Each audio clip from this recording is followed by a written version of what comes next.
You spend years learning things in school that you have never used, and you use skills at work every day that you never apply never else in your life. This isn't a coincidence. It isn't because the knowledge was useless. It is because of something that almost nobody understands about how the brain stores what it learns. Let me explain. When you learn something, the brain doesn't just store the information. It stores the information together with the context in which you learn it. The place, the emotion, the environment, the feeling of you had while learning it. All of gets bounded together into a single package. Psychologists call this context-dependent memory, and it means something important. The knowledge becomes attached to the situation where it was acquired. Then it is easier to access in the same situation and harder to access anywhere else. Now think about what this means for a school. Most people learn in an environment that carries a specific emotional tone. Pressure, evaluation, the fear of being wrong, the boredom of material, disconnected from anything they care about. The constant measurement, the tests, the grades, the comparison. So the knowledge got stored, attached to all of that. Mathematics is just mathematics in your brain. It is mathematics plus the anxiety of the exam, plus the boredom of the classroom, plus the feeling of being tested. And when you encounter a real situation in your actual life, where that mathematics would be useful, the brain doesn't easily connect the two, because the knowledge is valid on the school, under pressure, under context that was nothing to do with the kitchen you are standing in, or the problem you are actually trying to solve. The knowledge is there. It just dropped it into context where it was learned. Now the same mechanism runs in the opposite direction with work. Think about the skills you are used at your job every day: problem solving, negotiation, managing difficult people.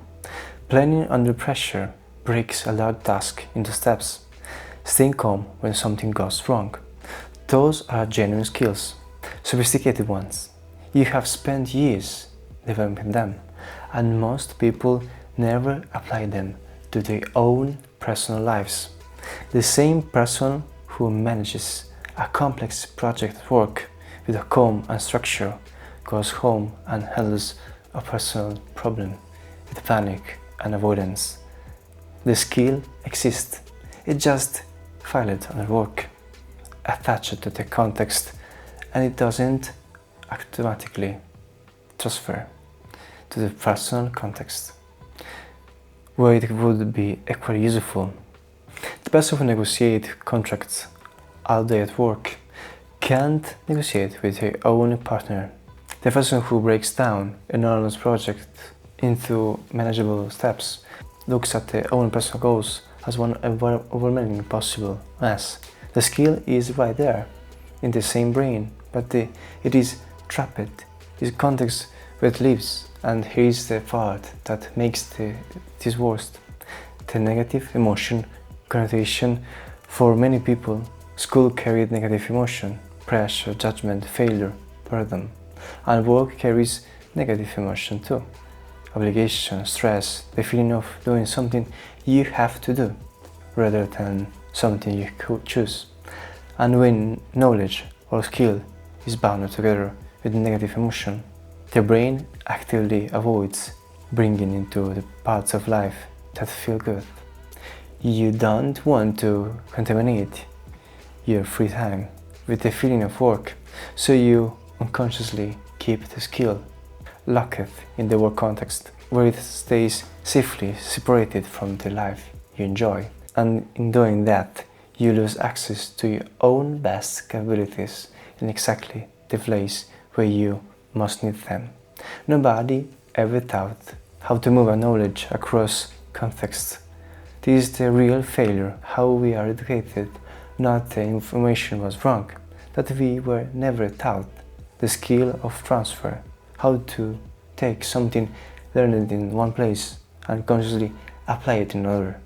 School taught us facts, it didn't teach us how to use the fact outside the classroom.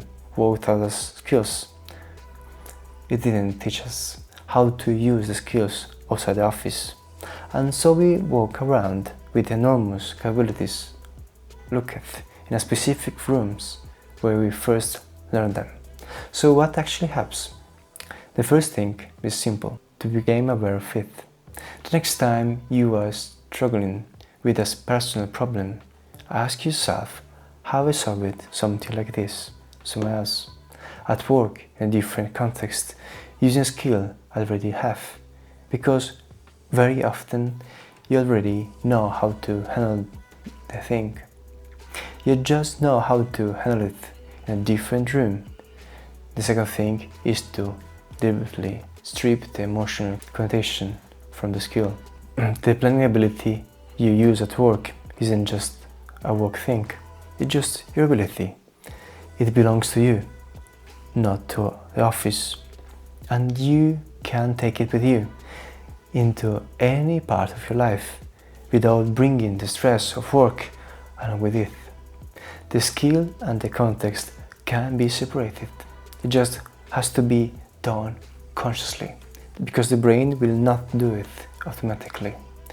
The third thing is to learn, think, in the context where you want to use them. If you want to apply a knowledge in your real life, learn it in a way that is connected to your real life, not abstractly, not disconnected from any purpose, attached to a real problem you actually care about solving. Knowledge learned in a context stays accessible in that context. This is why people remember everything about their hobbies and nothing from their classes. The hobby was learned in the context of genuine interest. The class was learned in the context of obligation. Same brain, completely different retention. The knowledge you have is worth more than the narrow context where you currently keep it. The skill you build at work aren't work skills, they are life skills that you happen to learn at work.